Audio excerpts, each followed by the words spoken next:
You know, I can't believe it's got till the 9th of October and we're only playing this theme tune now. Normally we get this out sort of around about the end of August. We are delighted now to be joined by our favourite Strictly judge, even though he'll hate us for saying that. He's on the line now. Dancer, choreographer, author and all-round gorgeous man. It's Craig Revel Horwood. Good morning! Oh, what a lovely morning. Surprise, darling. How are we all? Very well. So paint the scene then. I imagine that you're in your boudoir at home wearing a silk gown, surrounded by boys, feeding you breakfast, drinking champagne, right? A lovely fantasy, darling, but it's not entirely true. I'm in my office and the heating went off last night, so it's freezing up here. Oh, and no. I'm in a very warm, black and wonderful tracksuit. Very nice. Very nice. We're going to get on to talk about your book in a minute. It sounds right up our street, but we need to get down to the business of Strictly. This year, there's some changes. Tell us what we can expect from this next series. Well, I think this series is going to be really interesting because the BBC, you know, I have to congratulate them on the whole COVID thing because they've had to obviously adhere to government guidelines and all of that. And it's made the show, you would think, rather impossible to do, having people dancing together from separate families. Oh, no, have we lost him? Oh, there he is. Hello? There you are. You're back. We lost you for a split second. Oh, yeah. But the dancer and celebs will perform what's known as a exclusive support bubble, which is something that's actually available to the public as well. And once they're in that bubble, they can then think of themselves as members of their own household, you know, as one single household. So that's how they're dancing together, which is great. And what I think is fantastic also is that they've been pushed into creative corners, obviously with social distancing and all of that as well. So what is great about that is out of being pushed into a corner, you've got to get out of it creatively and magical things happen, you know, and that's what I'm so looking forward to, how they're actually going to be able to do the group dances, you know, with technology as it is now. There's all new forms of ways of filming, you know, that are going to be introduced into the show. So it's going to be a new look, Strictly. It's going to have a new feel. There's still going to be, we're hoping, keeping our fingers crossed, tables in the audience with family groups of only 4 people sat at each one to form an audience. If that's not possible, then we won't have an audience. But at this point in time, and with government guidelines, we can have 4 people sat at a table that are socially distanced. Are you going to soften up your judging then because everyone's went through a really hard time? No, of course not. No, darling. I'm there to tell the truth. You know, Of course, I would love to love, embrace and nurture. You know, that is in my nature. But of course, when you've got literally 10 seconds to say what's right or wrong about, you know, the entire dance, then you really must get on with it and tell them the truth so they can come back the following week and be fabulous. As a gay man, you must have been thrilled then to see Nicola Adams teamed up with Katja Jones the first time we've seen this in a while on Strictly. Yeah, well, in a while, ever, darling. I mean, we have seen it, caught the act, of course, in Australia when I was doing, that was 2 years ago when I did Strictly over there, called Dancing with the Stars.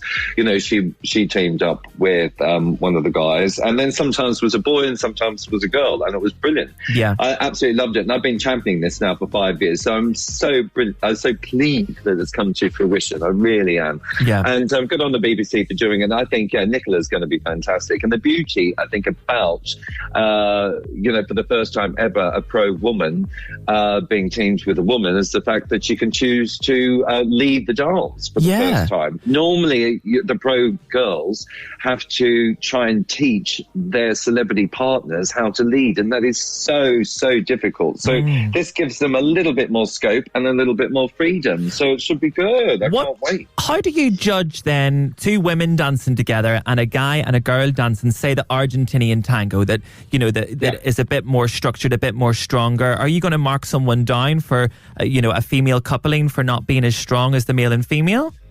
No, because it makes no difference. The Argentine Tango was originally danced between 2 men anyway.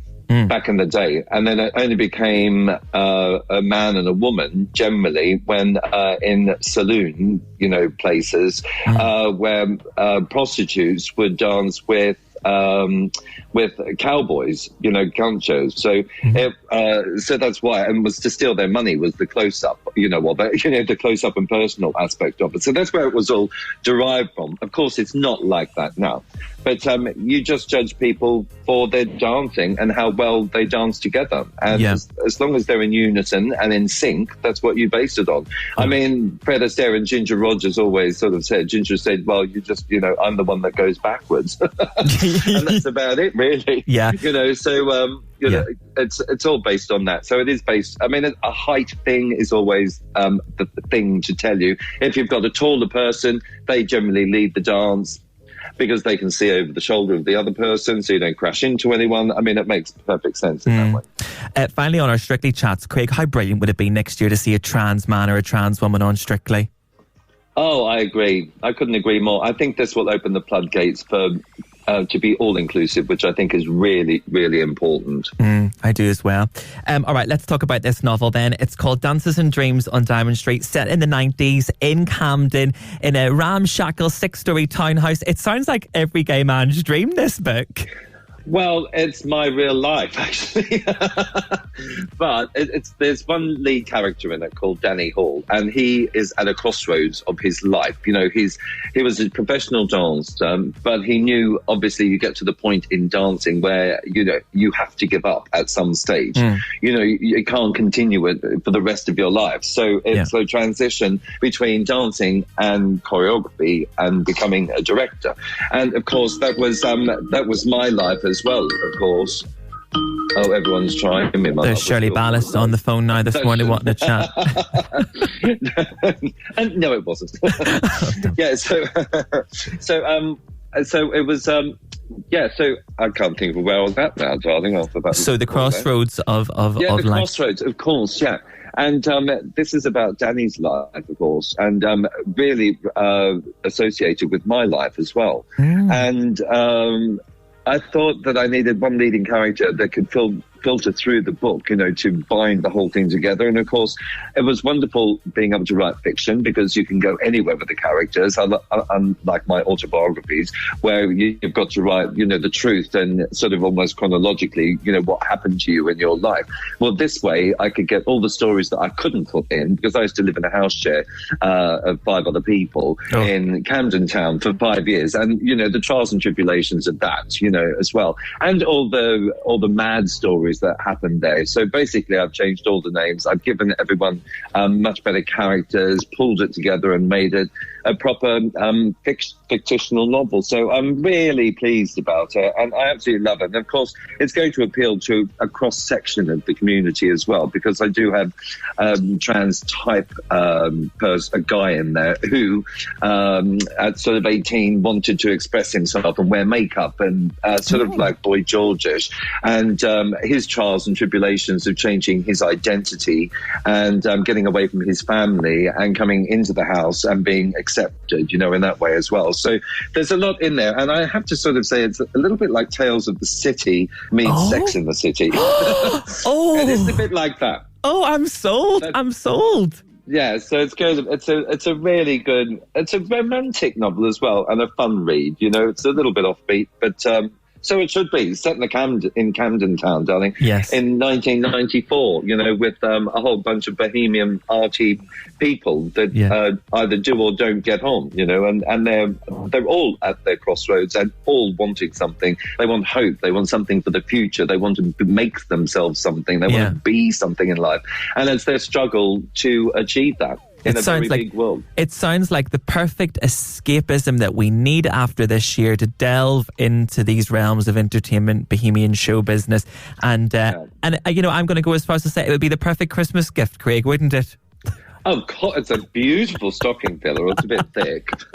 It's not War and Peace, however, darling. Oh, we'll squeeze it in, darling. We'll squeeze it in. Craig, thanks for this morning. It's been an absolute pleasure chatting to you here at Gaydio. Let's catch up then as we go through the series of Strictly. Good luck with it all, and we'll see you soon. Thank you so much. You take care. Take it easy, gorgeous. Take it easy. Oh, what a dream.